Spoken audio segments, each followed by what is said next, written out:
had 15 points along the way, but turned it over just 3 times to go with those 11 assists. Yeah, but I thought the assists that he made and the big 3 that he made, you know, at the end of the game, they were very timely. And it's one thing to make those plays. Back in Las Vegas as the MGM Resorts NBA Summer League continues with our second game of the day. Here's the way the bracket looks right now. Either Memphis or Oklahoma City will advance on the bottom portion of that bracket. They'll face either the Utah Jazz or the Orlando Magic. Back inside Cox Pavilion in Las Vegas with the Hall of Famer Isaiah Thomas. I'm Matt Weiner. Good to have you with us. Roz Dalton and Woodegg will be along as well. Isaiah's running for mayor here in Vegas. Getting set for the Thunder and the Memphis Grizzlies here. Jaren Jackson is in the starting lineup for Memphis, the number 4 overall pick. Yeah, and Matt, I really think, you know, out of all the players that I've seen, right, he's got a chance to be, you know, really, truly special in this league because of his shot blocking ability, his ability to play inside. He's NBA ready right now, and he's not going to be phased. He can knock down the 3, and his body is going to continue to grow, and he's been around the NBA game his whole life. So a la Klay Thompson, Steph Curry, they come from basketball families. So he's not going to be phased, and I think Memphis got a jewel in Jackson. And we're underway as you see the starting lineups here for the Grizzlies, who come in 1-2. Thunder 2-1 so far here in Las Vegas. If you weren't with us, we had a very entertaining first game as the Miami Heat beat New Orleans 110-106. In an offensive-minded game, really well executed. Terrence Ferguson played with the big club in Oklahoma City last season. On the floor, here's Javon Carter, Memphis' second-round pick, over to Brady Heslip, former Baylor star. Carter, the National Defensive Player of the Year, kicks it over to DJ Steffens on the right side. Here's Heslip.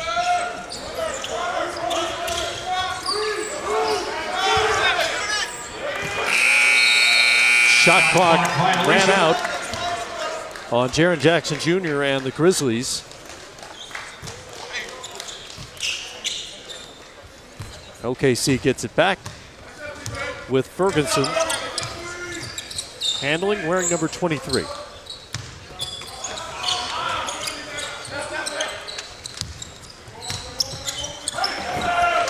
Nicely done on the pick and roll, and it's Richard Solomon with the finish. Nice read off the pick by Dozier, and good passing in the lane. Put it on time, on target for the finish.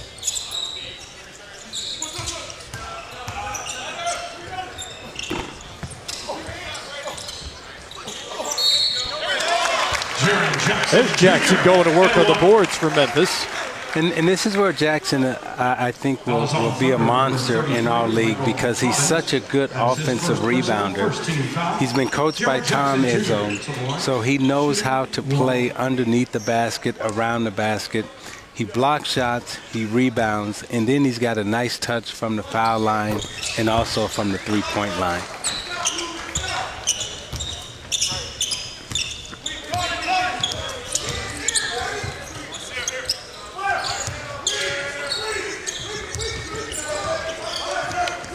P.J. Dozier handles. Rashawn Thomas, an Oklahoma City native, representing the Thunder here in Las Vegas. And you see Memphis come out, you see OKC come out with a lot of ball movement, a lot of dribble handoff action to start the game off, just to kind of get their players warm, get them in the rhythm, and there's no quick shots. I like the way OKC has come out right now, just in terms of ball movement, dribble handoff action. Sean Thomas played his college ball at Texas A&M Corpus Christi. Played 46 games with the G League affiliate, the OKC Blue, last season. Carter out to Jackson. He has range out to the three-point line. Carter nearly lost it, but he's fouled by Dozier.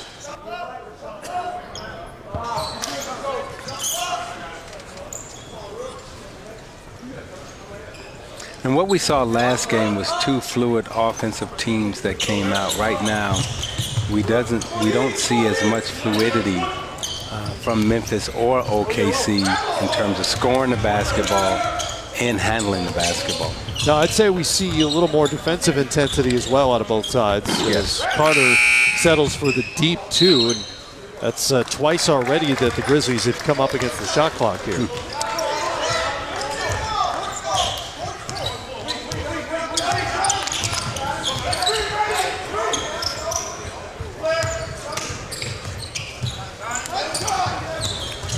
Hamilton turns the corner and gave it up right to Javon Carter.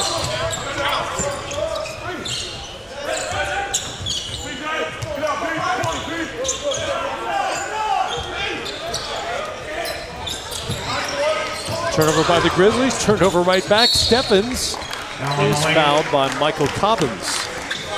You know, I want fans out there to really look and watch and just anticipate how many, and think about how many times we see turnover, right? One team will make a turnover, and right back in the same sequence of play, you'll get another turnover. Right. And we call that turnover, and it happens more often than you think. And fans out there, just keep track of how often you see that happens in the basketball game. Certainly more often than coaches would like. After they've just created a turnover.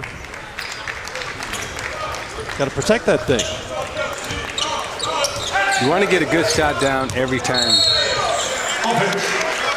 That's an offensive foul on the screen out top by Rashawn Thomas. And we talked about that in our first game. See a lot of that in Summer League, and some of it is chemistry. The bigs not being familiar with their guards, but a lot of illegal screens called. And more often than not, it's the ball handler's responsibility to make sure that screener is set before you run the pick and roll, as Javon Carter just did just there and executed perfectly. Mentioned Carter has a shelf full of National Defensive Player of the Year trophies and was a good offensive player in West Virginia last year, but his career in the NBA is going to get started based on the defensive side of the ball for certain. Stephens up against numbers, he'll take it anyway, and he'll make it. Yeah. And when you talk about Carter, okay, he played for, Coach Higgins at West Virginia, and as we look in here at Stevens in transition, slows down, reverse pivot, makes it off the glass. But Carter's from the west side of Chicago, Matt, and that's what we do. We play defense there. It's defense first, right? And Carter going to West Virginia playing for Huggins, that he's going to get up in you and he's going to defend. So disruptive defensively. Timeout, Oklahoma City. Get a timeout here for the Oklahoma City Thunder, who trail it 9-2 early on here in Las Vegas.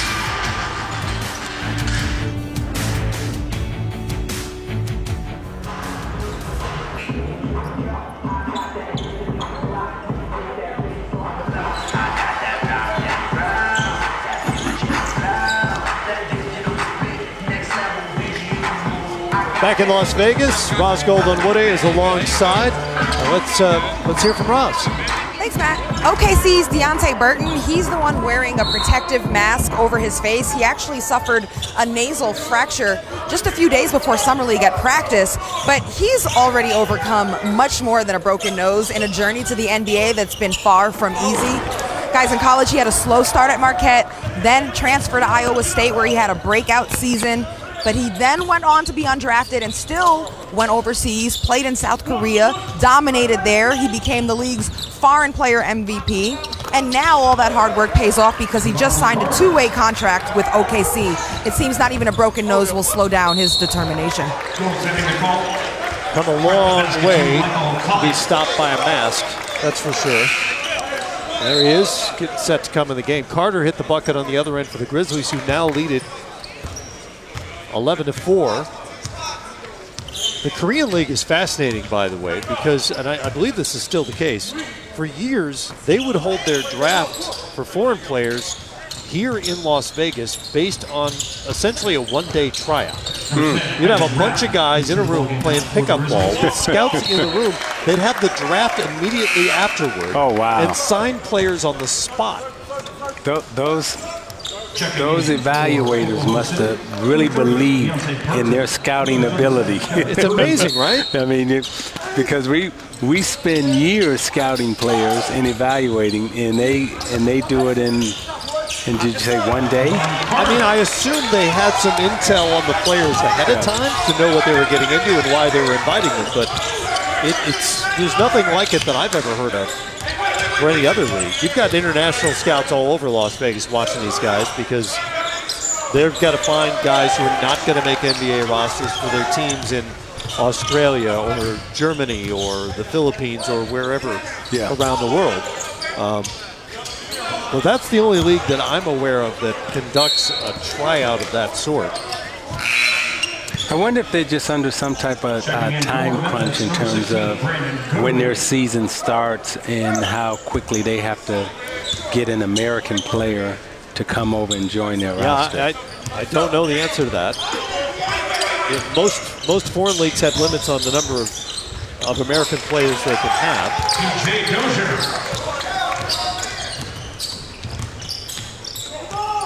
So are you saying they have tariffs? Tariffs? Yes. No, they just have rules. Rosters in China, I think it's typically 2 Americans per team. I don't know that they're taxing the players when they get off the plane. The part of the trade war we're in now? You can only have 30% tax on American basketball players? Can only ship 2 over.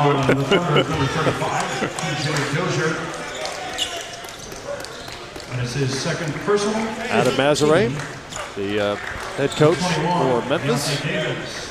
Number 17, Brady Heslett, both return for Memphis.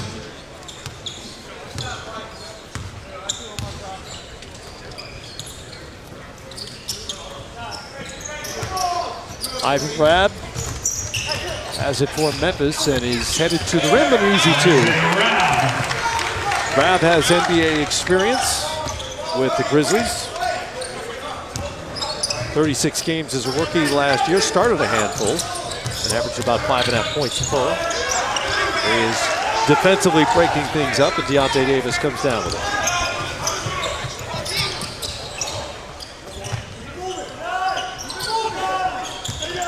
If you knew nothing about Brady Heslett coming into this game, you can watch him on the other end, see the way that the Thunder react to him, and you can tell he can shoot. Yes. And the shooter always has that reputation, and his name is the first name on the board. And the coach always says, "Don't let him shoot." Got to get a hand up, like Lady Liberty.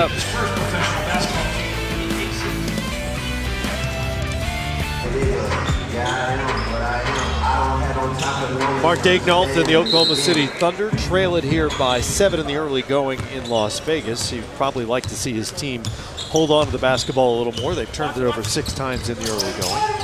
There's Heslett, I mentioned before the break, number 17 in blue. He is out there because he is deadly from three-point range, and the Thunder have been well advised on that front because he does not have a lot of airspace so far. Yeah, and that's just good scouting. And not only is it good scouting, but it's also players paying attention to detail. Good finish by Daniel Hamilton as he got into the paint. And the Grizzlies turned it over right away.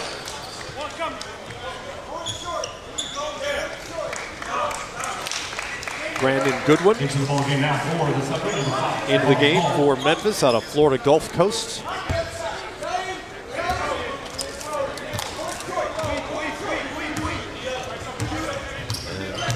Devon Hall brings it up for OKC.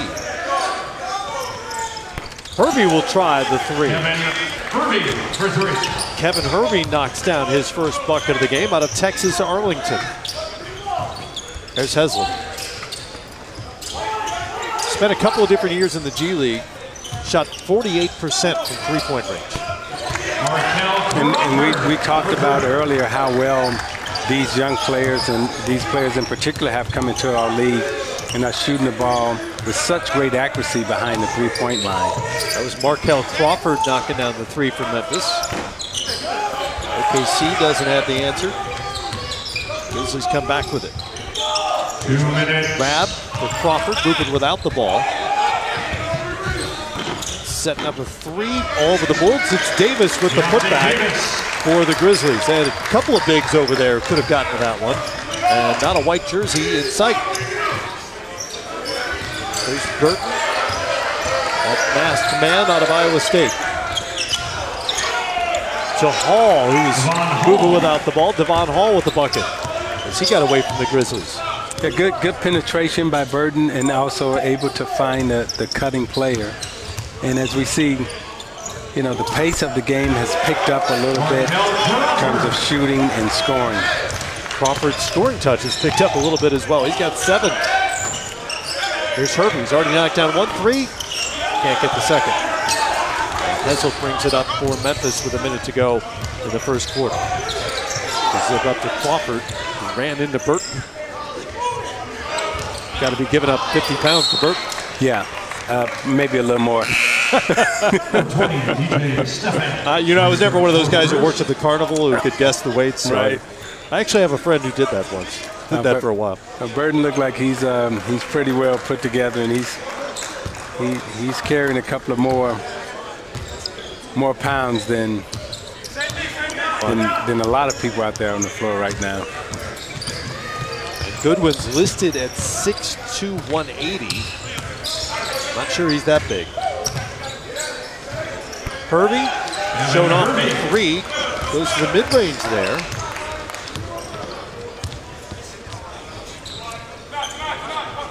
DJ Steffens to Deontay Davis. Bad entry pass to Davis. And as a guy who played in the post-up era, that's got to drive you crazy. The inability of guards to make entry passes. Because that post player, when he gets positioned, if you can get the ball below the foul line and put it in his hands, you're guaranteed to get him a good shot. But we have so many guards now trying to make a post pass from the top of the key on out, and they won't break the foul line. If you break the foul line extended, chances are you're going to make a good pass to a post-up player. Good swarming defense by Oklahoma City there. Rapp takes the foul, but will give up the fast break. I know it's one of those old guy get off my lawn kind of things, but if you've been watching basketball for a long time, some of the angles that guards choose to try those entry passes and the getting too close to the player to try to make the pass, it's a product of the way the game is played now at the high school and AAU level, that they just don't make those passes very often. Memphis Grizzlies 24. About 10 minutes in the books, and the Grizzlies have a 5-point lead. It's 24-19. Plenty more to come here from the Vegas Summer League.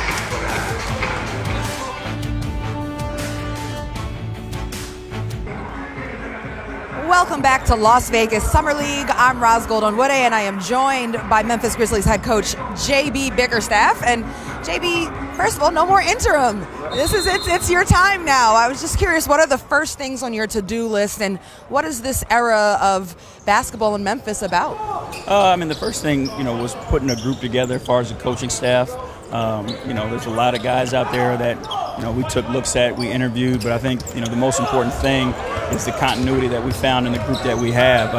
We have a really diverse group, guys that have been with, championship organization, players who have been all-stars, and have had some success in the coaching ranks as well. So I think we put together a really diverse staff. And then you start to build the culture. You finally get an opportunity, to have your team and put together, your key beliefs and your philosophy and start moving forward with that. Is the culture and philosophy still about grit and grind, especially in a loaded West? You know, the league's getting faster. They're shooting threes. Guys are playing multiple positions at once. So is it still about grit and grind? Yeah, I think for us it's a mindset. You know, we obviously, the game will evolve and has evolved, and, you know, we'll evolve with it. You know, we will shoot threes. You know, we will run when we, you know, get the opportunity. But the city's so connected to grit and grind, and I think it's something special when sports teams are a reflection of their city, and that means too much, you know, to try to get away from. So that's the mindset we have. We want to be physical, you know what I mean? We want guys, when they come to play us, to be like, oh no, you know, not 48 minutes of this. So that's the mindset we have. And you can do that when you got a guy like Marc Gasol, and also you have Mike Conley as well, and those are your veteran core. But you have some exciting young players. I see Dylan Brooks. He had a great year last year. Obviously, you drafted Jaren Jackson. For those two in particular, where do you think they can contribute next season? And for Dylan, where does he elevate to? Well, I think, you know, we put Dylan in tough positions all year. We let him guard the other team's best perimeter player, whether it was a 1, 2, or the 3. And I think it was a test for him, you know, and he's a guy who's diligent. He does his homework. You know, he watches the guys. So he can take a step there for us while also giving us a scoring punch. And Javon, the same way, is no matter what, Javon is a tough defensive player. And Jaren, you know, those guys think defense first. And if you're young and you're defending, coach is more likely to put you on the floor than if you're out there making those mistakes and then let your offense come to you. Right. And now, how does Kyle Anderson fit in? Versatility. You know, what we're looking for is guys with high IQ, guys with basketball skills. You know what I mean? He's an elite passer. He's got great size and length, can play multiple positions, and he defends his possession extremely well. So he's another guy that kind of fits in with where we're trying to build. You have a lot of pieces. Mature ones, veteran ones, young ones. You've got a nice puzzle to put together, and I'm excited for this task ahead for you as a head coach. And we were just talking before about the small group of black head coaches in the NBA, and you were saying the cool thing is you guys all know each other. So could you tell me a bit about the fraternity and brotherhood of other black head coaches in the NBA and how important diversity is in this position? Right, and I think, you know, the NBA does a great job of that. But it's funny, you know, you look at Fizz, you look at Lloyd, like we've known each other for, you know, 15, 20 years now and have kind of been grinding through this thing together. So, you know, when I got my interim job in Houston, you know, those guys were there pushing for me, supporting. When Fizz got the job in Memphis, you know, the first thing he did was bring me on board with him. You know, then things happened, and, you know, so it's awesome to have, you know, that camaraderie and that group of support. We have a text chain, you know, where there's a bunch of us, you know, David Vanderpool, Jamal Mosley. You go down the list, and there's a bunch of us that are on a text chain and make sure we're communicating with one another and, you know, supporting one another and giving each other little tidbits here and there. In this group text message chat, are there memes also in it? We're not that savvy. We're not that savvy. Well, that's very cool that you guys are connected, and I appreciate that. I appreciate your time. We'll send it back to the guys, Matt and Isaiah. Thank you so much, JB. Appreciate it. All right, Ross, thank you so much. You heard the crowd react to Hamidou Diallo's dunk during that interview. Showing off his 40-inch vertical measured at the combine.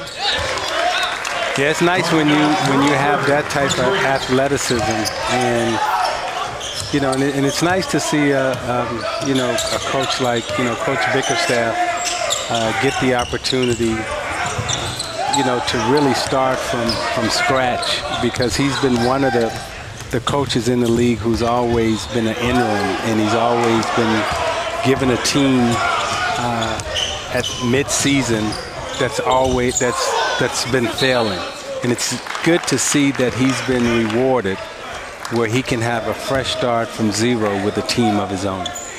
He's also part of a very small group of coaches who can say they are also the son of an NBA head coach. Of course, Bernie Bickerstaff coached for several teams during his career.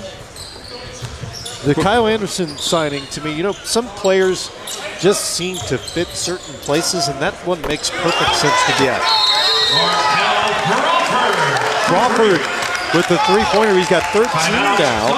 And the Grizzlies making JB Bickerstaff smile as they've taken a 9-point lead midway through the second.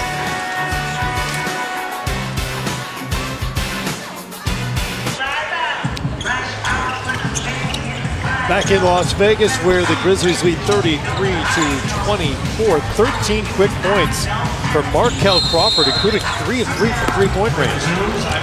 Yeah, he came in and really knocked it down, and I like the way he shot his last 3 with so much confidence, and then he dropped back and he just kind of danced back, Matt. You know when a player's skipping back, you know he's hot, and that makes you dive on the floor and want more. Crawford energized by that offensive output, perhaps, and getting after it defensively. He wants that ball back. Yeah, when you're shooting the basketball well, unfortunately, some players, it makes them play harder and better on defense. Now, coaches say unfortunately because they don't want your offense to dictate your defense. Absolutely. They'd rather it be the other way around. But for some players, it's just like that. He wants to get the ball back in his hands as quickly as possible the way he's shooting it.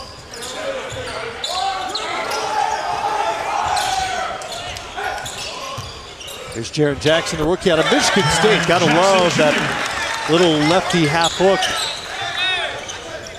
I mean, he's long, he's athletic, and he's got a great feel around the basket, and he knows how to play in tight spaces.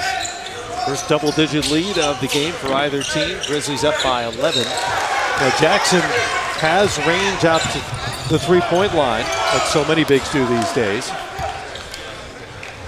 And he comes in as a guy with a defensive reputation as much as anything. He was so good defensively as a rim protector. So even though he's 6'11", he might project as a 3-and-D sort of guy who could develop footwork like we just saw. I mean, when you look at his total package and body of work, I mean, again, as Tesla knocks down the 3, I mean, he's as complete as any player that was taken in the top half of the draft when we're talking about Jackson Jr. 5th 3 already of the game for the Grizzlies, 2 by Heslop and 3 by Crawford. 3-and-D, of course, meaning he can shoot the 3 and he can defend. Jackson, a second-generation NBA player. Dad won a ring with the Spurs in '99. Played 12 years with 9 different teams. Jaren Jackson Sr. There's Carter. Can't connect on the jumper. Deshaun Thomas lost it. Found Hervey. Thomas can't connect. And you see the intimidation factor by Jackson underneath the basket, forcing them to change shots, think about shots, and that's what a good shot blocker does. But I like the way Carter has come out and established tempo, and Crawford driving to the basket, scoring for Memphis right now. Another bucket for Crawford, 15 now for him. With under 4 minutes to go here in the second quarter. And you think about the Grizzlies' reputation over the last, going on a decade now, has been the grit and grind that Roz and J.B. Bickerstaff spoke of, a defensive-minded approach. They're going to play super slow in terms of pace. That's the grind part. They're going to play great defense. And I know to some extent they're trying to evolve with the rest of the league, but their 2 draft picks, Carter and Jaren Jackson, are both elite defensive prospects. I mentioned earlier, Carter won several National Defensive Player of the Year awards and was twice the Big 12 Defensive Player of the Year. Well, Bickerstaff, when he was interviewed, he spoke about, their identity. And he spoke about, the Memphis fan population, their community, what they expect and what they want. They're not looking to play like Golden State. That community, that fan base is not looking to be a Houston. They like Memphis. They like the grit and the grind. So they went out and they drafted players that fit their identity and fit their style. And guess what? When you're committed to your identity and your style, you can win playing the way you want to play, and you don't necessarily have to play like the rest of the league is playing. Saw how Jackson moved his feet there, cutting off Burton on the baseline. He set a school record with 106 blocks last season for Michigan State as a freshman, keep in mind. Ooh, Burton went into the seats there, came out okay. Carter with a little hesitation to create the space and the finish. Now that's that little Chicago two-step there. If you go find some film, you'll see myself do that, Tim Hardaway do that move, Mo Cheeks do that move, Ronnie Lester did that same move. That's the Chicago two-step. Come back and pop it like Billy Harris. Grizzlies are on a 15-0 run right now.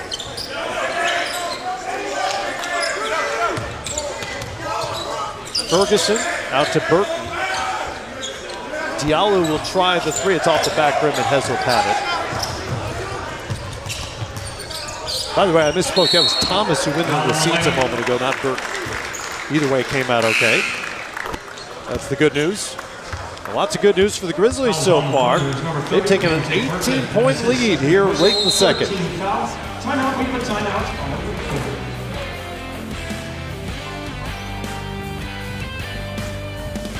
And Mo Cheeks taking in their Thunder, trailing Memphis here 42-24. They'd probably like to see their team score. Hall of Famer Mo Cheeks. Yes. No points for OKC the last 5 minutes, 9 seconds. The Summer League tournament continues tonight in Vegas on ESPN2 and the ESPN app. Philly and Phoenix is happening as we speak on ESPN2. Clippers and Lakers coming up later. And Trae Young and the Atlanta Hawks, fresh or maybe not so fresh from that huge comeback win last night over the Pacers, will take on Portland at 10:30 Eastern time. You know, Mo Cheeks, one of my Chicago hometown heroes. I mean, when he won that championship in Philadelphia, we were all so happy for him because he's one of the classiest gentlemen that's ever come through the NBA and that's ever come through, you know, all sport in general. And to see him make it to the Hall of Fame, you know, I don't think, you know, anyone deserves it any more than a guy like that. And I know so many people are happy for Mo Cheeks that he's going into the Hall of Fame. That bucket broke the scoring drought of more than 5.5 minutes for OKC and ended a 17-0 run. Minute and a half to go before halftime.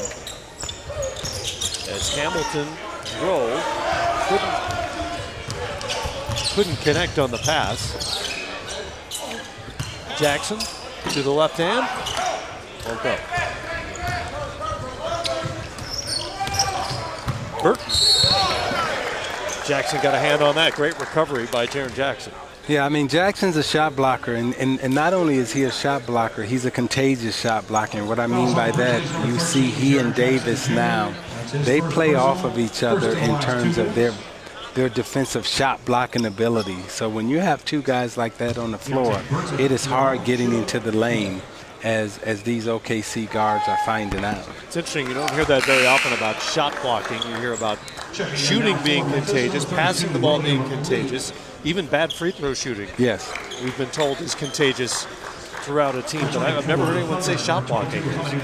Well, I would know. Defense is. Yeah, I would know that because I'm a small guy that went into the lane and got my shot blocked a lot. and when you get it blocked by one big guy and then everybody starts eating off the shot that you keep taking, then you know that shot blocking is contagious. You know, I've checked your career resume. Mostly it worked out okay for you. I did all right. There's the rookie Jackson passing out of the double team and setting up DJ Stephens. Well done by Jaren Jackson. How good is Jaren Jackson, Matt? He looks pretty good. I mean, Hamilton passed it to the Memphis bench. And the Grizzlies will get it back with 50 seconds to go. And here he is. Off the bounce, double team comes, drop it, read it. Most bigs can't pass off the dribble in tight spaces. That's why they say come double team on the dribble, because that big normally has to pick it up, gather. Most bigs can't pick it up off the dribble and make the dime, as Jackson just did. Well, he is just tapping into the offensive game at his age. Seems really comfortable with the ball in his hands.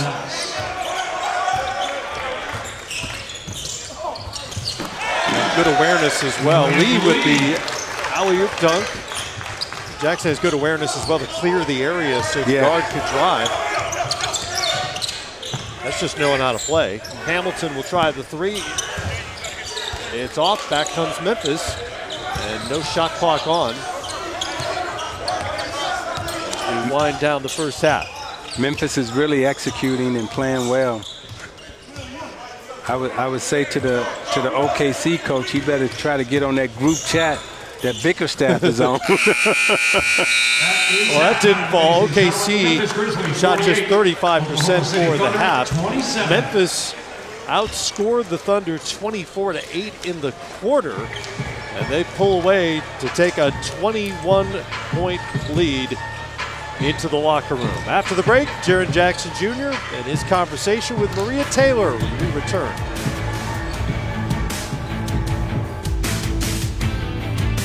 With the tremendous dunk. Jackson feeling it, hitting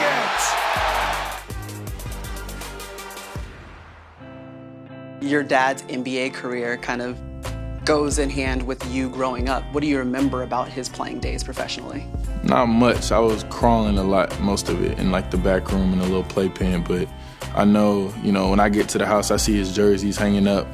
There's a lot of pictures. I watch a lot of tape of him. Well, not a lot. I watched a couple games of him when he was playing in the finals, and those are always fun to watch.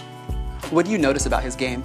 Shooting is like a huge thing. Like, his game kind of evolved from like college to pro and stuff, and he was more of a three-point shooter in the NBA, even though, he had other parts of his game. He just played his role and is fortunate to win a championship.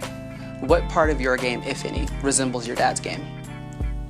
I say shooting, because he always had me shoot when I was little, even though, like, if my coach didn't want me to shoot because I'm a big guy, he always had me shoot and said, one day you're going to be ready when some coach lets me shoot, and he was right. Jackson for three. Good. What an answer. Who besides your dad have you kind of looked at to maybe mold your game after? Probably Anthony Davis, somebody like that who's in the league now. Kristaps Porzingis, another guy. Kevin Garnett's another guy. Just everything they do on the court, just modernizing like big guys. They're able to put the ball on the floor, shoot, stuff like that. But they also have an inside presence, whether they have a mismatch, things like that. How has your game evolved, maybe over the last 2 years?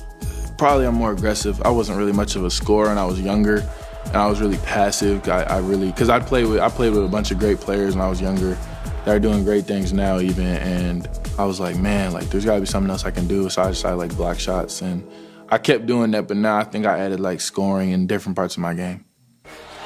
Badly rejected by Jackson. Jackson got a piece of that. You seem to take some people's like whole self-confidence away when you block them every now and then. Like, what goes through your mind sometimes on those plays when obviously they just end up getting rejected? I don't know. It's probably tough for them because I'll make them feel like they're open first. Like in the past, I'll probably like slow down to let somebody shoot it just so I can block it. Can't do that as much now because people are getting better, but it's demoralizing because I'll try to give them hope and try to take away at the same time. But blocking shots is just something I like to do. We found your new nickname, the Demoralizer. Oh God, that's a strong nickname. See, that's the Demoralizer. You like it? Oh my gosh.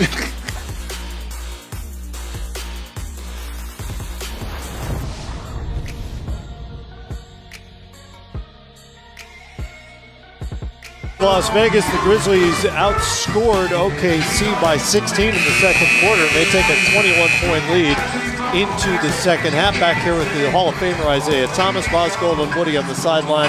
And we're joined by NBA super agent Rich Ball. Remember the era of the super agents, like Art Tellem and all those guys? You're super as anybody. You are. Thank you. I appreciate fit the bill, super agent. I'll take it. That's safe to say. No, congratulations. No, Thank really. you. Appreciate that. I mean, really, it's well deserved. It's not a title that too many people have gotten in this business, and the job that you've done with your clients, particularly in LeBron, has been just unbelievable. What you guys have done in the business. Thank you. I've been blessed. It's an unbelievable job. Not really a job for me because I love what I do, but I've definitely been blessed to be able to work with such great players, but also great people.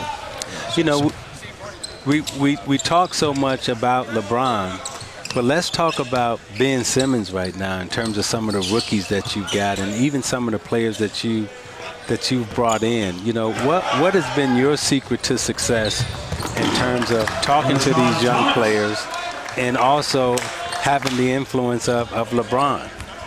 Well, you know, I think anytime you're recruiting guys and guys like Ben, you know, DeJounte, you know, Terrence is out here now. I have a great young group of guys, all very high character guys. You know, I really look for that. And then, you know, basketball players as well. I think in our industry, a lot of times, you find a lot of guys shooting for the home run. And, you know, I try to come in and explain to them, you know, that you can't skip steps in the process, the importance of being a professional. And obviously, you know, keeping them, you know, the game is everything for you. So, you know, always staying in love with the game no matter what. And so it's been great, you know. Trey Lyles is a guy who's been on the rise. And, you know, you have guys that follow some of the older guys like a Tristan McCory who's champions. You know, a JR who's a champion. You know, putting Nerlens Noel here in OKC. You know, those type of decisions when he could have went to the Lakers, he could have went somewhere else, but I wanted to do what was best for him and his career long term. So making those type of decisions is important, and I'm glad they trusted me to do as such. I'm excited. I'm excited for Miles Bridges, who I have this year, was a rookie, went 12 to Charlotte, who has a very bright future. So again, you know, I love it. It's not work for me. I get up every day wanting to embrace this challenge and helping these guys not only make the right decisions in business, but the right decisions in life. So it's been good. It's been great. Well, you were in the eye of the storm, the biggest story of the summer, obviously, with the world, the basketball world, and much of the rest of the world awaiting LeBron's decision. How aware are you and LeBron that everyone is watching and waiting? And I mean, you've got to make a decision based on what he wants to do basketball-wise, life-wise, business-wise. At the same time, everyone on the planet is watching and waiting to see what comes out of whatever room or phone call you're having.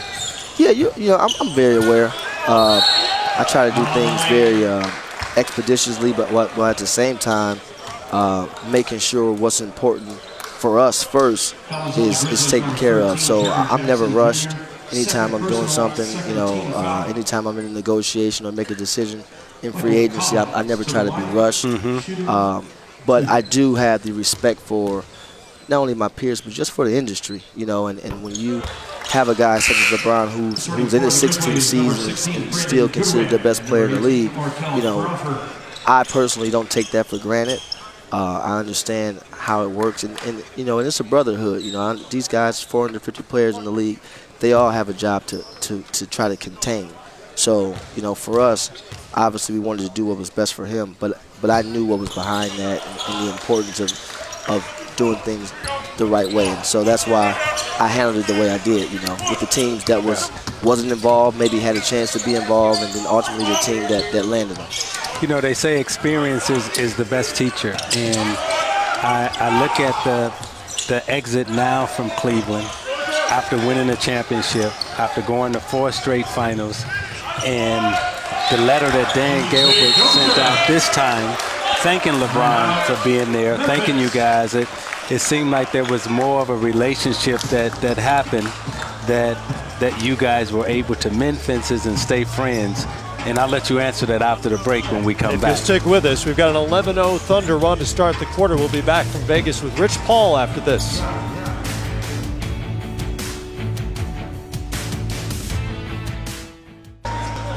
Thunder were down by 21 at the half, come out to score the first 11 points of the third quarter. We're back talking it over with, I'm going to go ahead and say it again, NBA super agent, Rich Paul. We had David Falk, we had Art. Tell him why not? Hey, I'll take it, you know. Well, you are. I mean, and the super agents, they always are what we call, they make groundbreaking moves or earthquake kind of moves. And, you know, I thought that the second time that you and LeBron made the decision to leave Cleveland and the way Dan Gilbert handled it this time around and the way the fans in the city handled it this time around. They say experience is the best teacher. And I thought all of you collectively right? You learn from the first time, and the way you handle just this, move forward the second time around, I thought it was beautifully executed. Can you talk about that a little bit? Yeah, I agree with you. Experience is the best teacher. First time he left, we were all young, including Dan in his ownership of the organization.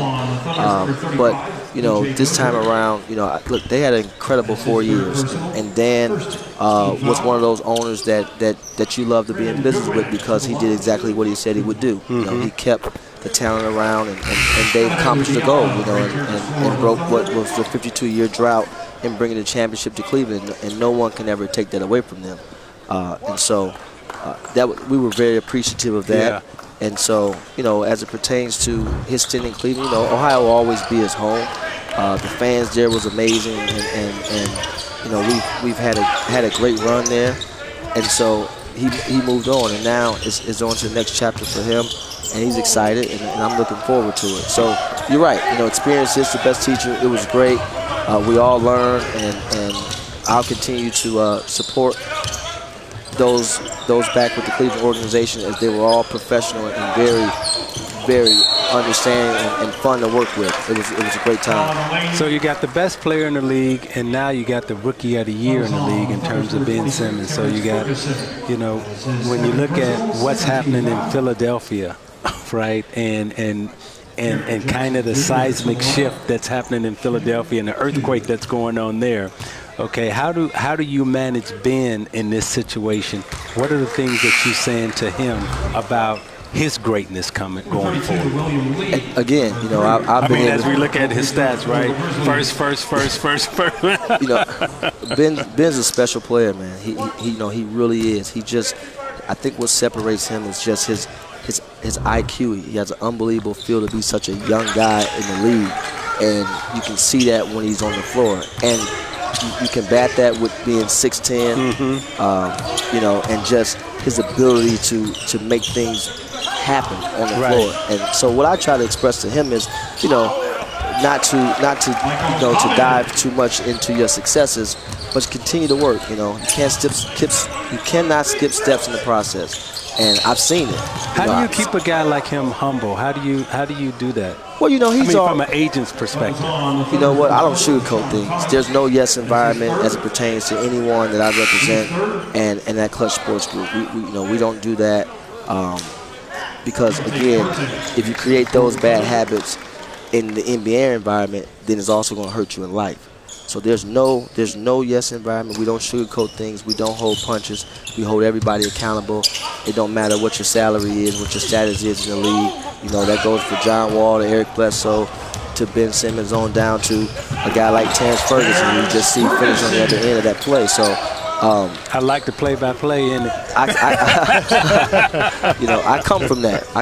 And I think that's what the guys respect. You know, we have a great group, and we're genuinely pulling from one another while competing at the highest level when they're between the floor. So, and Ben also comes from a great family. You know, his dad is a guy who I talk to probably 4 or 5 times a day, the same way I do with Trey Lyles' dad.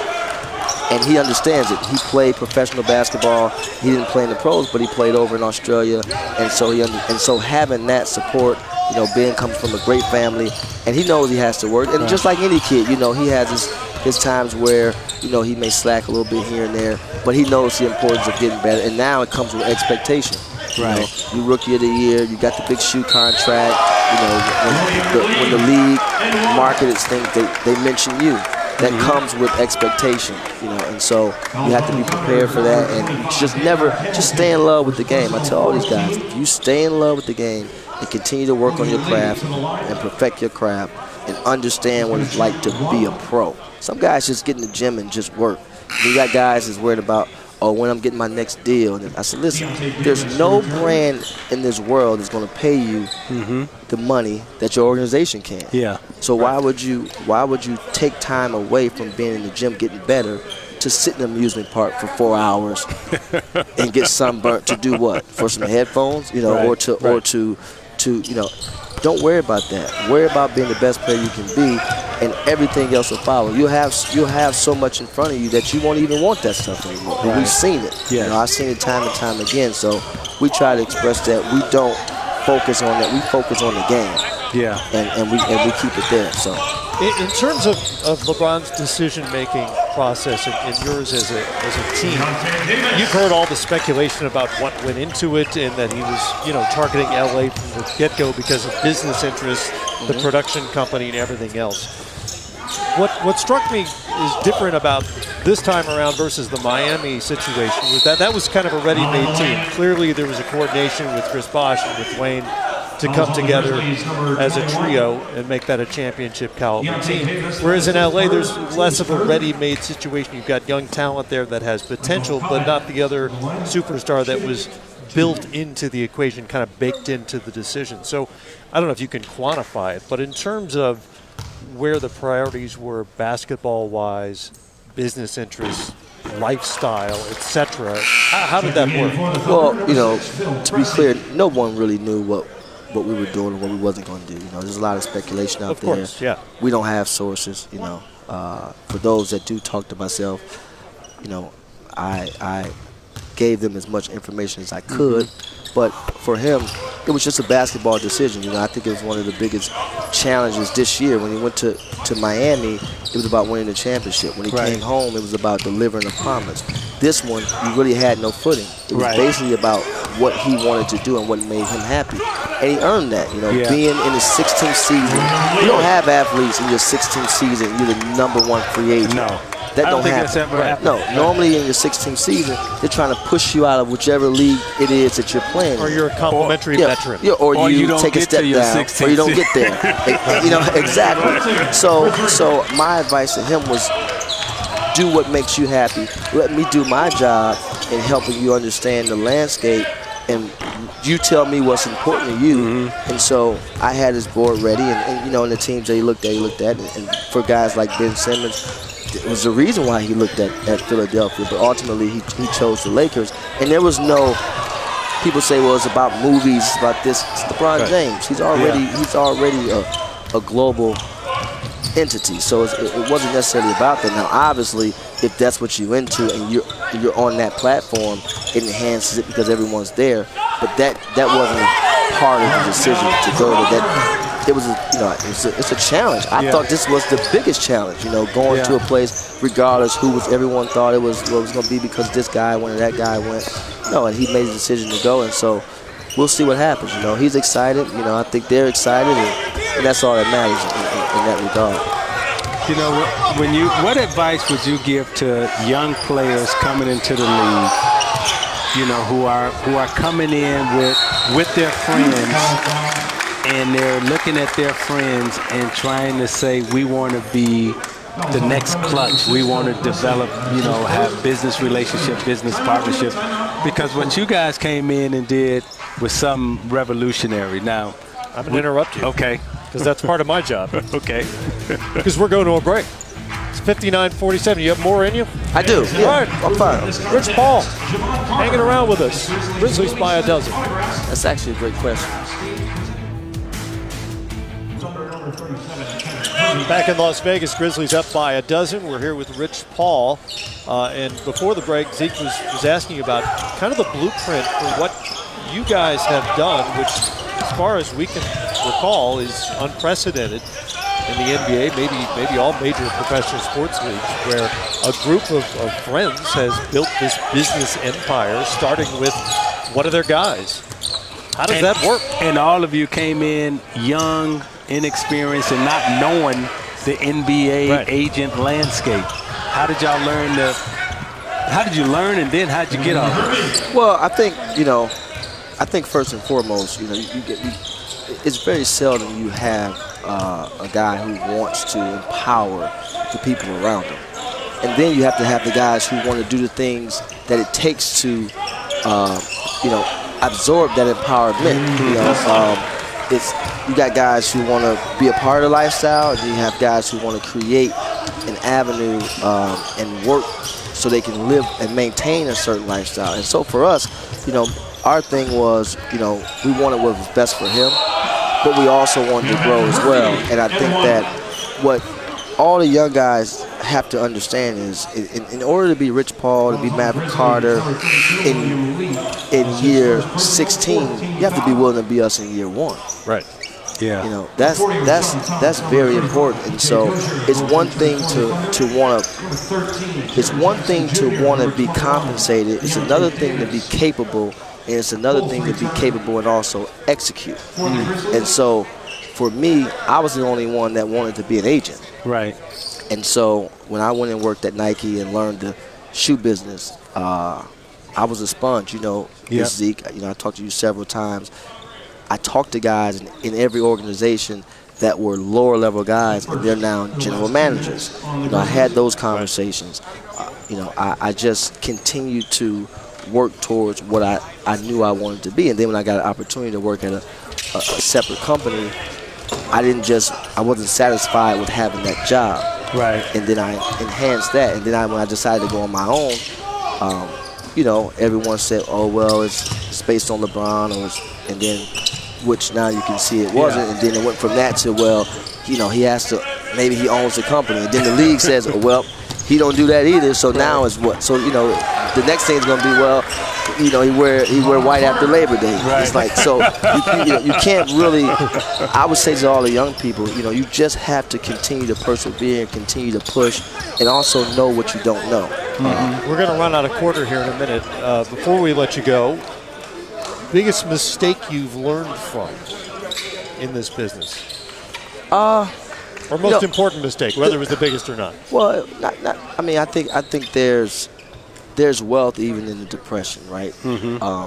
People get wealthy during those times. So when you talk about mistakes, I think the dents in the man's armor show that he's battle tested. So I take all those things in stride. But I think one of the things, you can just never be content.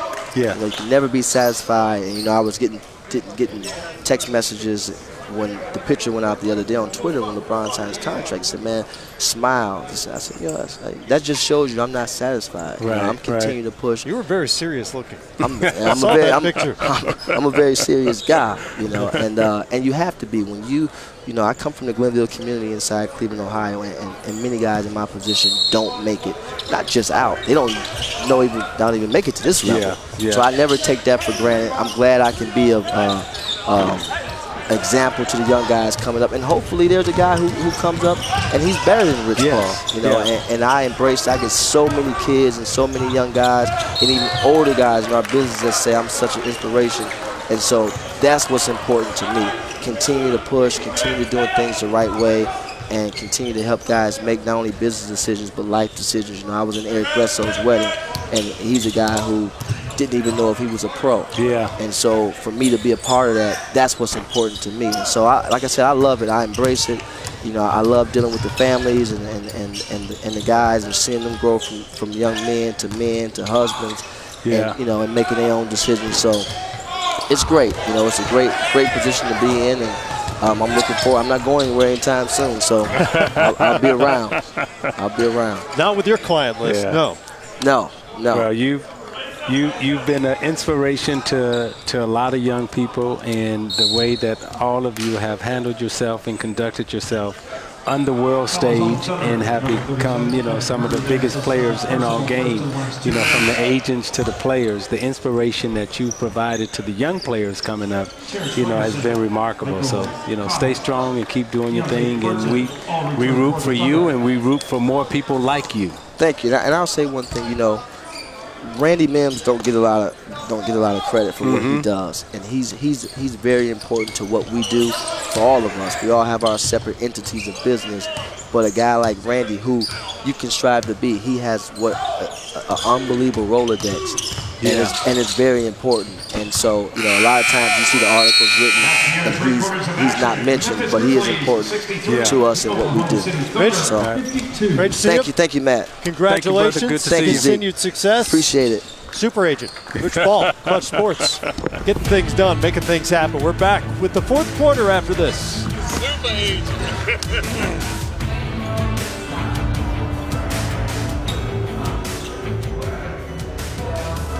Ever global youth basketball tournament for top 13 and 14-year-old boys and girls teams from around the world. The inaugural event will feature boys and girls divisions, each comprised of 16 teams that will compete this August on Fox and FS1. To learn more, visit juniornba.com/World Championship.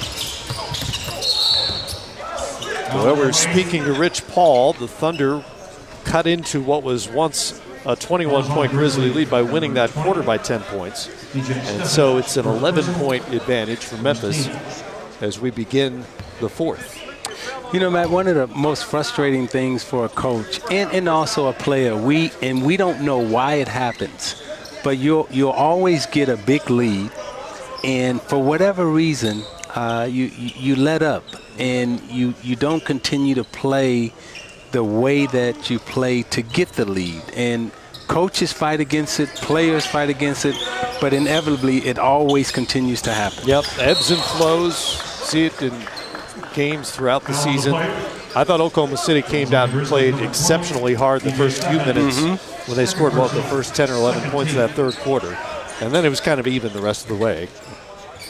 And as we start the fourth quarter, 17 from Markel Crawford, who knocked down 3 threes, all of those in the first half. Javon Carter has 10, 7, 5 assists so far for Memphis. And Kevin Hervey leads the way in terms of scoring for Oklahoma City. He's got 12 off the Thunder bench. And I thought Carter has done a good job just in terms of setting a tone defensively and offensively, you know, keeping his team in rhythm, keeping the pace high. Hessel looking for Jaren Jackson in the post. Jackson gives it up. Another good pass from Jackson as he finds Stephens. And that's 8 points for DJ Stephens, who did a nice job cutting to the rim and playing off Jackson in the post. You know, Matt, the interesting thing, he made that pass left-handed. Yes. You know, so, and he's an ambidextrous player, and he uses both hands extremely well. And making that, being able to pass left-handed, right-handed, shoot around the basket, left-handed, right-handed, gives you such an advantage when you're playing that close. There's Jackson showing off a little touch on the mid-range jumper. He's got 11 points now.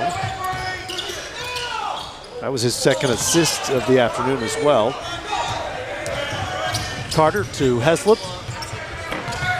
Can't connect there.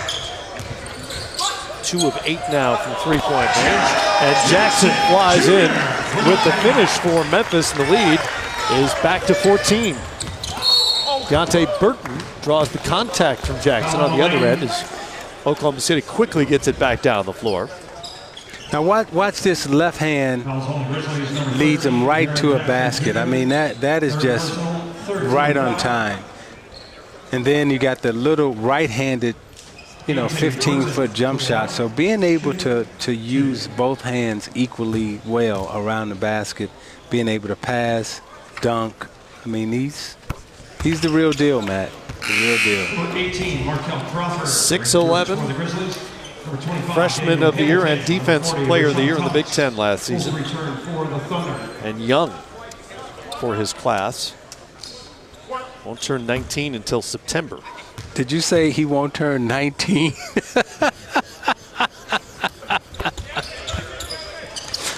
So 18 years of age. So I was in the elevator with him the other day. We were coming down and we were just talking about, you know, Vegas and everything. And he was talking about being sore.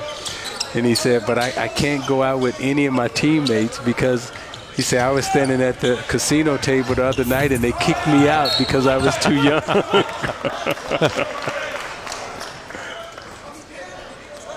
I imagine there are a lot of players here in the Vegas Summer League who are relegated to video games. Yes. Because they can't get in certain places.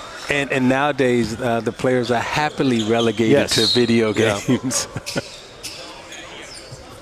But you got to give Warren LaGuardia a lot of credit for putting this together. Look at that block. Jackson with a block as he turned away Burton. Oh, Bill Russell would be proud of that block. Swallowed that up, kept it in play. What a block from Jaren Jackson Jr. Wow. That's his second of the afternoon. Wow, wow, wow.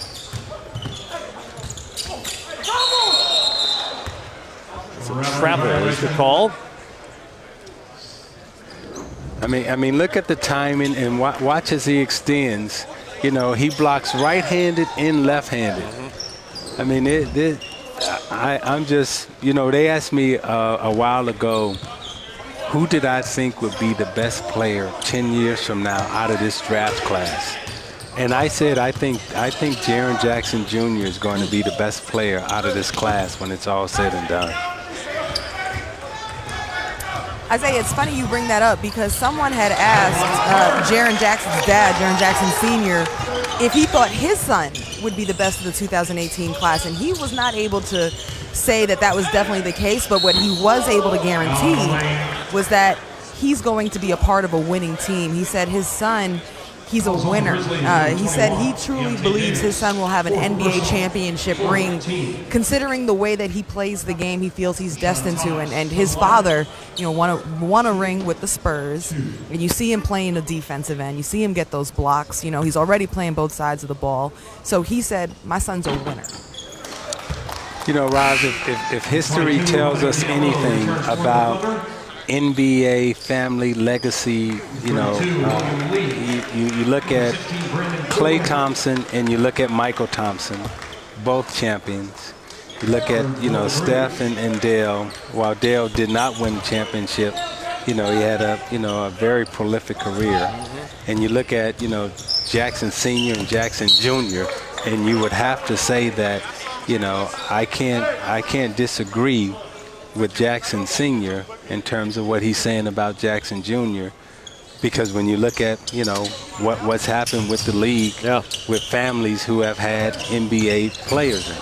Look at the Berry family, our colleague Brent Berry and the John. Berry family's royalty, right? Yeah. I mean, I don't think there's been a more successful NBA family than the Berry family that's come through. And I'm talking about, you know, since the inception of the NBA, you know, from a grandfather who played. Interesting debate, yeah. I mean, Drew, John, you know, Brent, all these, it's a phenomenal basketball family and a basketball history that has done extremely well in all that. I mean, they truly are the royal family of basketball when you talk about the Berry family. Done a ton of different jobs as well. You mentioned the grandfather, Bruce Hale, was a coach in the NBA and ABA, I believe.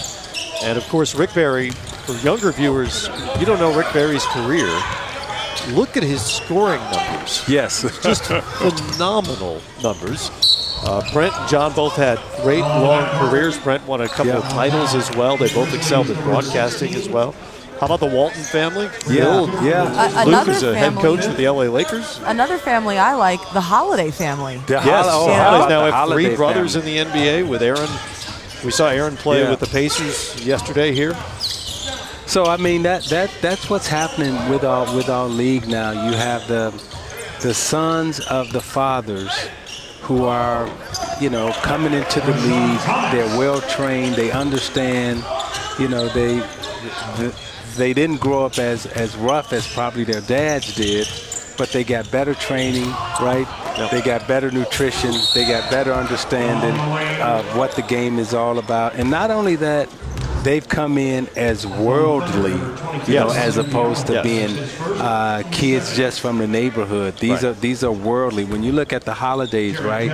You know, Drew, Justin, and Aaron. These are world travelers now. They just didn't grow up, you know, in that 4-block radius. Right. So they're culturally diverse. Their language is diverse. So, you know, the NBA has done well for us, all of us as families.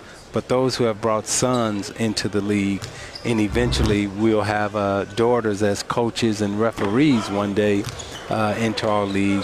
It's been a great transition. Holidays joined a group of trios of brothers, I should say, to play in the NBA, including the Berrys, the Zellers, the Plumleys, the Russells, Caldwell Jones, Major Jones. Yep. Pretty remarkable.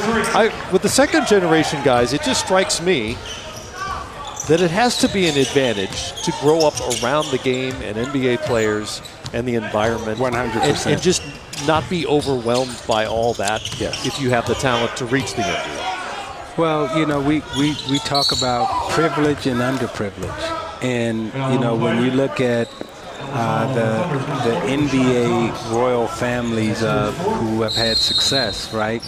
Most of those kids now have come up as privileged kids who have got all the benefits of education, nutrition, and health, which makes them much better prepared for the NBA.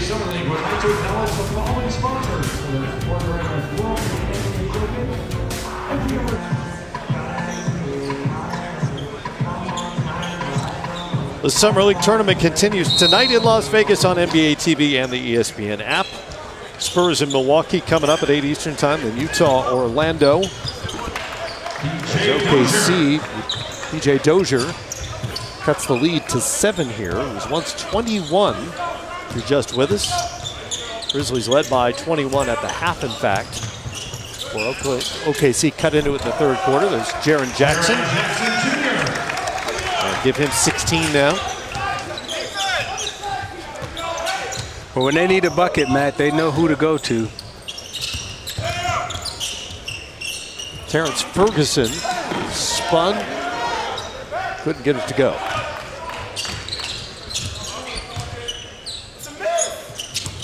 Brandon Goodwin handles over to Steffens, looking for Jackson in the post. You know you have respect when they double teaming you in the post in the summer league. Yeah. Thomas came over to front him. There was another defender on the way, and I think the foul goes against Thomas. That's his 5th. And he'll have a seat. Markel Crawford inbounds for the Grizzlies. He's got 17, including 3 made threes on 4 attempts. Give him 19 on cue.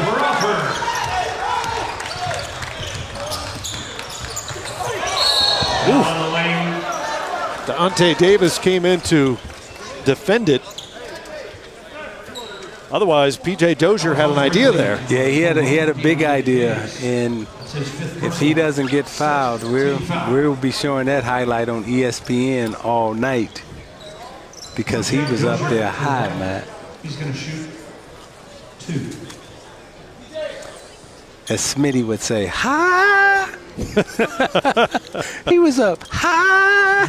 That's a pretty good Smitty impression. Dozier off on the first free throw for OKC. Played 43 games with the G League affiliate, the OKC Blue, last season. Averaged just under 13 a game, 46% shooter. Undrafted last summer after a couple of seasons at South Carolina.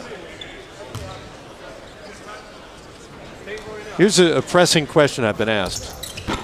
Isaiah, are you okay with Dozier being issued number 35, once worn by Kevin Durant in Oklahoma City? In the summer league, okay, but in the real. So if he makes it to the roster, you don't want to see him in 35. I don't want to see him in 35 because it just brings back memories. I would say if I'm the player, I don't want to wear 35. Yeah, I would have second thoughts about it. But if it's been my favorite number my whole life, do I give it up because of somebody who used to be there? That's another great question. Would you feel strangely about a Piston wearing number 11 if that were going to happen? Since it's retired and it's up in the rafters, no, you can't wear it. But I mean before then. Well, I tell you what, at Indiana, they don't retire numbers. Right. And my number 11 has been worn by a lot of different players. Dan Dockich, right, who famously helped Michael Jordan to 4 points. I like that. Yogi Ferrell, yeah, right? Yeah, that's right. I like that. Right. Yogi is wearing it, has worn it. And so those who come and do the number justice, you still feel like it's okay, right? But those who don't do the number justice, So you're saying there are a few guys at Indiana who wore 11 and you weren't all that happy about? Well, I don't know. I just know the 2 that I just named. Okay. I was happy that they were in number 11. Okay. Like Yogi and Dockich, they did the number okay. justice. It's a little different in college, too, because you can't use certain numbers. You can't issue somebody a number with a 7, for instance. You're limited on the jersey numbers in college. That's a referee thing. Yeah, and at Indiana, they don't put the name on the back of the jersey. Right. And they don't retire jerseys. You know why they do that, right? No, tell me why. It's because you only have 5 fingers as a referee. Makes it easier to give fouls. I did not know that. Yeah. I did not know that. Foul 2, 3. I did not know that. Because if you get up into the 6, 7, then you guys use 2 hands. We don't want that. It's too much to ask of the officials to get a second hand involved. Nah, I did not know that. That's a good one. That's a good one. Where'd you get that one? All the numbers are 0 through 5. Where'd you pull that one at? I got stuff up here. Just got it stuck up here. and how did that come out just like in this case? Because we were talking about jersey retirements and the numbers. And then I was thinking for a college program, an NBA team, you could retire a bunch of numbers before it becomes a problem. Right. And in college, you're a little limited. Yeah. Because of the number choices. So one of my grade school AAU teams, I played for Dr. Martin Luther King Boys Club. We had this sponsor. It was Ned Singer Sports. Remember the old Ned Singer, the sewing machine? Yes, right? yes. So they gave us our jerseys, and they didn't know anything about sport, right? Okay. So the numbers were 00, 11, 22, 33, 44, 55, 66, 77, 88, and 99. Those were the 10 jerseys. That's like that's what they gave. Those are like Globetrotter numbers, yeah, right? That's what they gave us. That's like oh, there you go. Nice. That's Diallo with that 40-inch vertical. That's like a traveling, a Globetrotter type team. Yeah, that's kind of what we were. Would Bob Knight have consulted you about issuing number 11 to another player? After I left, no, I was not consulted.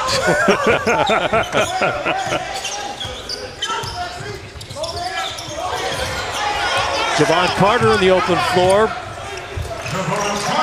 That's a big bucket now. 9-point lead with 3 minutes left. Devontae Green wore number 11 at Indiana last year. I like Devontae. Are you okay with that? Yeah, I Okay. like Devontae. Right. And Archie has had a great recruiting class this year also. Danny Green's brother, I did not know that. Yeah, so I like Devontae. Carter? He's got a chance. He's got a chance. All right. Oklahoma City's got a chance here with 2.5 to go, but they're down by 7. Make it 4. Timely bucket from Daniel Hamilton. That changes the complexion of this game with 2:20 to go.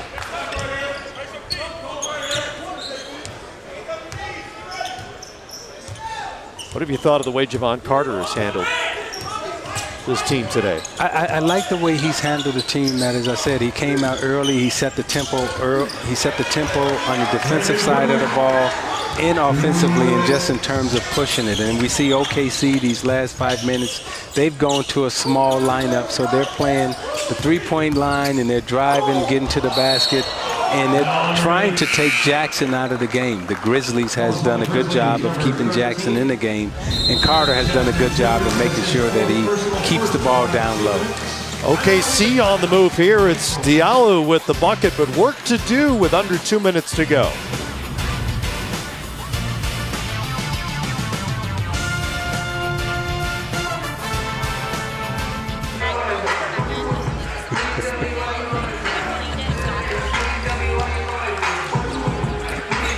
How happy you think Billy Donovan is to have Paul George back for I mean, ecstatic. Foreseeable future, right? Ecstatic. I mean, what a great job they did in navigating and keeping that together in terms of Paul George and Westbrook.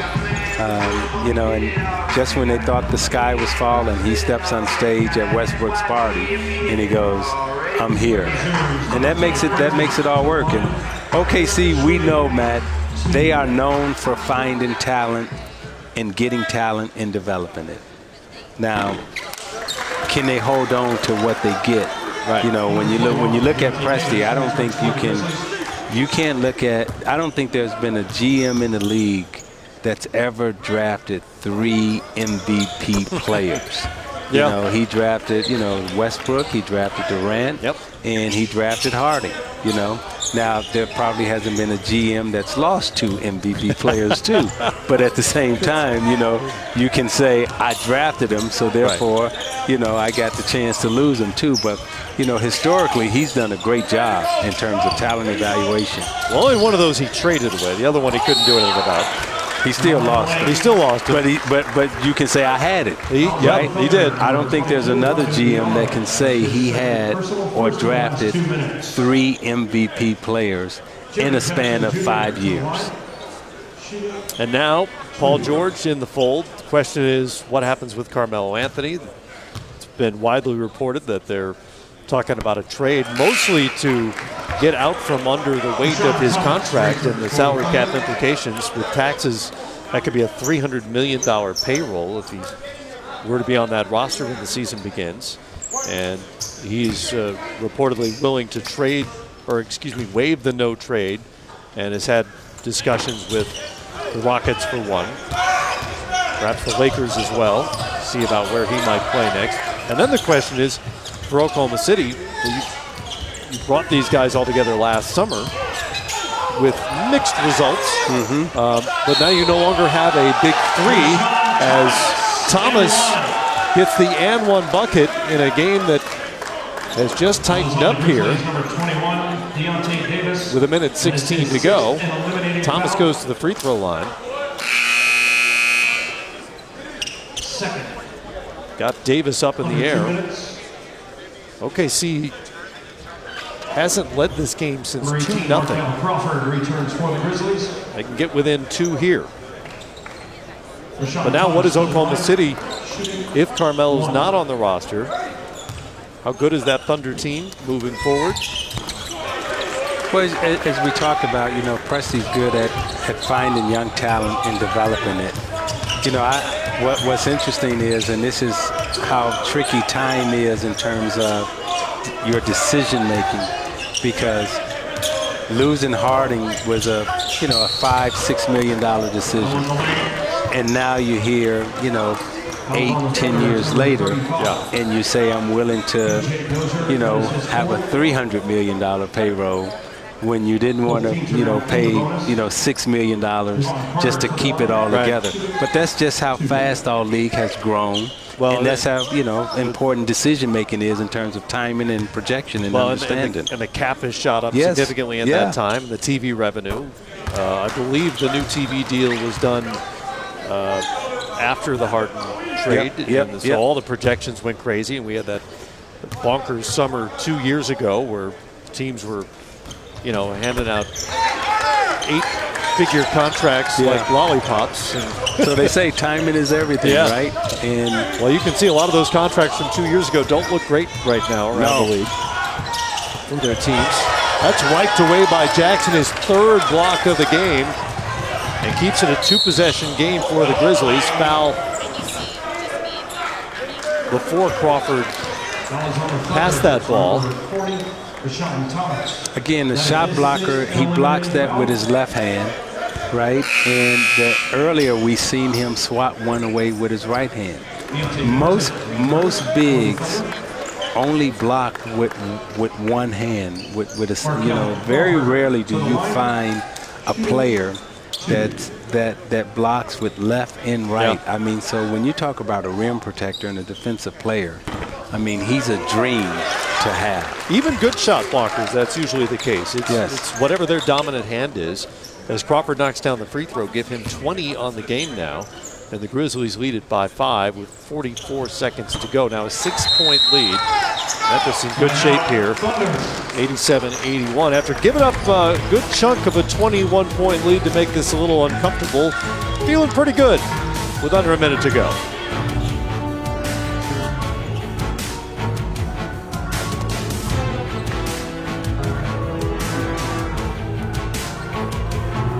To 81. The 2nd-round pick for the Memphis Grizzlies is Javon Carter, and he's acquitted himself pretty well here this afternoon on both ends of the floor. I mean, Matt, he's a player, and again, He's from Chicago. He grew up, you know, wanting to play defense, understanding how to play defense. And his priority when he first steps out on the floor is how I'm going to shut my man down, as evident of the college that he chose and the coach that he chose. He goes to West Virginia, he plays for Huggins, right? And then playing for Huggins, okay?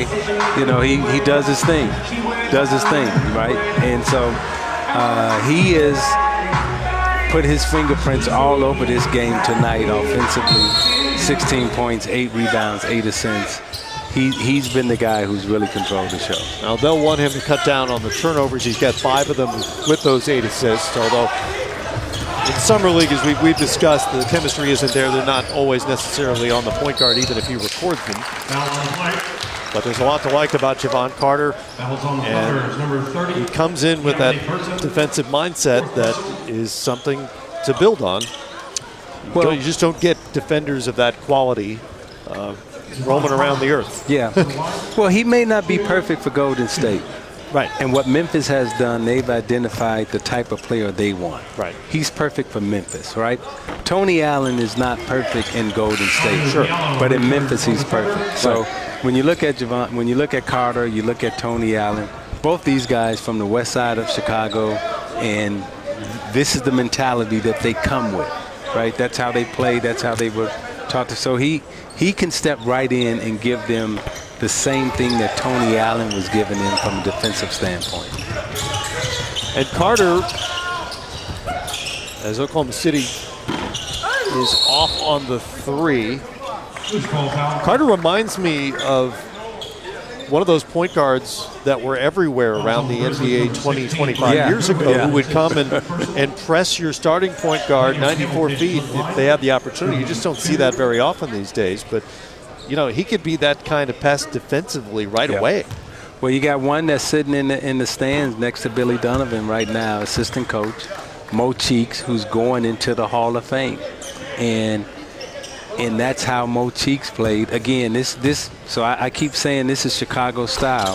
The Chicago point guard, you know, they defend. They pick up full court, they defend. And Mo Cheeks is going into the Hall of Fame. We talk about a Patrick Beverly, we talk about a Tony Allen, we talk about a Carter. This is the mindset. Patrick Beverly's become a starter for the most part. The last guy, and I'm probably missing somebody, but the last guy coming off a bench who regularly did that I recall was Lindsey Hunter. And that's been a while. Yeah. Been a little while since Lindsey was in the league. You know, Avery Bradley did that for a while, but he's been a starter for the most part. Yeah. But he would pressure guards as a really good two-way player. And you remember Lindsey came in known for his offense out of Jackson State. He came in known as an offensive player. But when he got to the Detroit Pistons, hey, Lindsey, you got to learn how to play defense. Leads up to 7 now. Memphis looks like it's going to advance. Hamilton off on the 3. Diallo shows off the hops once again. Nice. Boy, that level of athleticism is something to work with for Diallo. I think he tricked Jackson on that because Jackson thought he had that one covered up. Under 13 to go. Memphis trying to salt it away.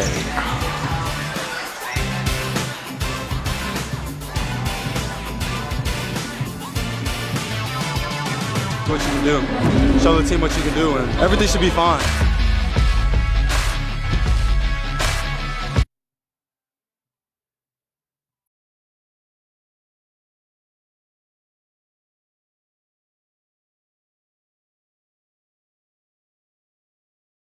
Coming out here showing what they can do. It's always great coming out here and see the future of the league. Young guys up here just playing. Play hard, go out there and do what you can do. Show the team what you can do, and everything should be fine. More Summer League tonight, tomorrow through the championship game on Tuesday. I think I said earlier Monday, it's Tuesday. They changed the schedule because there are more teams this year. All 30 teams now participating. Okay. I was so used to the Monday championship game. Right. So you're saying we've been coming out here a while. Yeah. Yeah. 12.8 to go. Grizzlies trying to put this one away. Foul on the backcourt. And Javon Carter is fouled in the backcourt. On the Thunder is number 22. He'll have a chance to add to his stat total. Javon Carter returns to the line. Sitting on 17, 8 boards and 8 assists right now for the second pick of the second round out of West Virginia.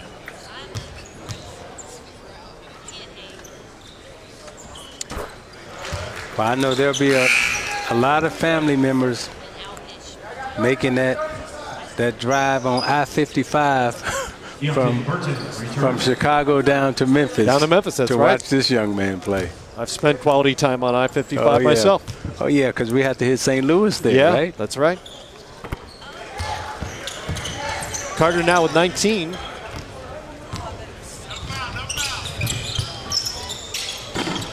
Hamilton's off. Jackson has the rebound. That will put a bow on it. Memphis Grizzlies, the 27th seed here in the 30-team tournament, have beaten the 6th-seeded Oklahoma City Thunder. 92-85 is the final. And the Grizzlies press on. They'll take on either the Jazz or the Orlando Magic Saturday night at 10:30 Eastern Time on ESPN2. Carter goes for 19. Markel Crawford really got hot early in the game and finished with 21 points. And I know you were impressed by the rookie Jaren Jackson Jr., who had 16 points, 3 blocks along the way as well.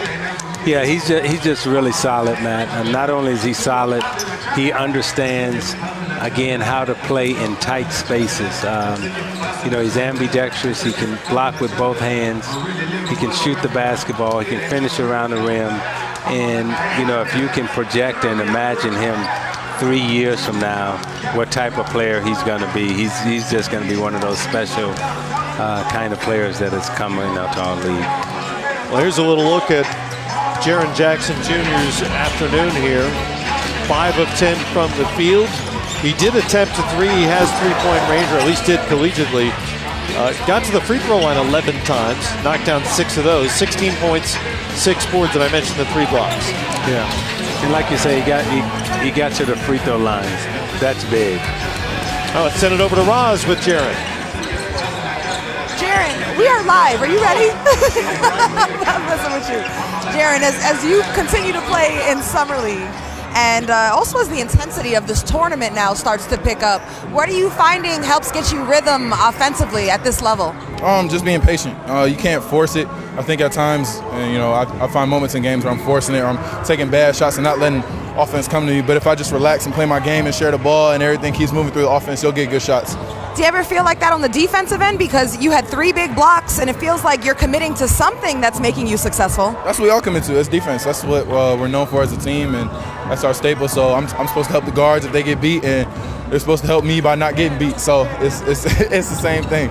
Teamwork makes the dream work. During the game, I spoke with Coach Bickerstaff, and he said grit and grind is still going to be a part of the mentality with you guys. What do you think grit and grind mentality means to you? Ooh. I mean, it's kind of self-explanatory, but it's really just playing hard each possession. I mean, it's not hanging your head on offense. It's making sure you make up for it on defense. That's that mentality you got to have, because you look at the teams that are how they're built now. You know, they're really good offensive teams, but if you can, you know, get them out of their comfort zone and play hard defensively, you should be successful. Awesome. Well, I wish you good luck the rest of the way. Thanks for your time. No problem. Round 1 over. Let's go. He advances on, guys. Jaren Jackson's bracket awareness is excellent. Round 1 over. He moves on to round 2, as do the Memphis Grizzlies.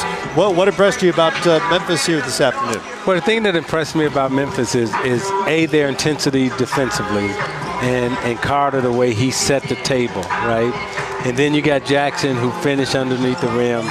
So they're 1-2, they're 1-5. They're able to control what we see most importantly, the high pick and roll situations, right? You got a point guard that can defend high pick and roll, and then you got a 5 in Jackson who can also switch and block shots. That's impressive. Grizzlies will advance. On the other side, we'll give you bonus coverage of the Phoenix Suns and Philadelphia 76ers, and in just a few minutes' time, we'll see the Bucks and Spurs here from Cox Pavilion. Right now, we'll take a break. More coming up from Las Vegas here on NBA TV.